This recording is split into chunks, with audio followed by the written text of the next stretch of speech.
ചന്ദ്രനിൽ ആണവ നിലയം നിർമ്മിക്കാനൊരുങ്ങിയ റഷ്യ. ചൈന-റഷ്യ സംയുക്ത ചാന്ദ്ര ദൗത്യത്തിന്റെ ഭാഗമാണ് ഈ പദ്ധതി.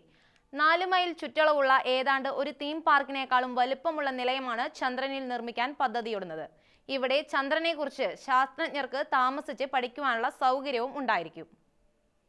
ബയോസെക്യൂരിറ്റി, ബഹിരാകാശ സുരക്ഷ, ആർട്ടിഫിഷ്യൽ ഇന്റലിജൻസ് എന്നിവയ്ക്ക് മുൻതൂക്കം നൽകി റഷ്യ-ചൈന സംയുക്ത പദ്ധതിയിൽ ഉൾപ്പെട്ട റഷ്യയുടെ ചന്ദ്രനിലെ ആണവ നിലയം 2033-നും 2035-നും ഇടയിൽ നിർമ്മാണം പൂർത്തിയാക്കുമെന്ന് റഷ്യയുടെ ബഹിരാകാശ ഏജൻസിയായ റോസ്കോസ്മോസിന്റെ തലവൻ യൂറി ബോറിസോവ് വ്യക്തമാക്കി.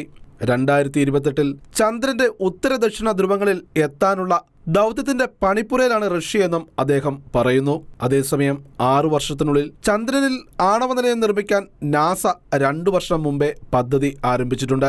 2030-ൽ ഈ നിലയം പൂർത്തിയാക്കാനാണ് നാസ പദ്ധതിയിടുന്നത്. ഇതിനായി അമേരിക്കൻ ഊർജ്ജ വകുപ്പിന്റെ ഇഡഹോ നാഷണൽ ലാബോറട്ടറിയുമായി നാസ സംയുക്തമായാണ് പ്രവർത്തിക്കുന്നത്.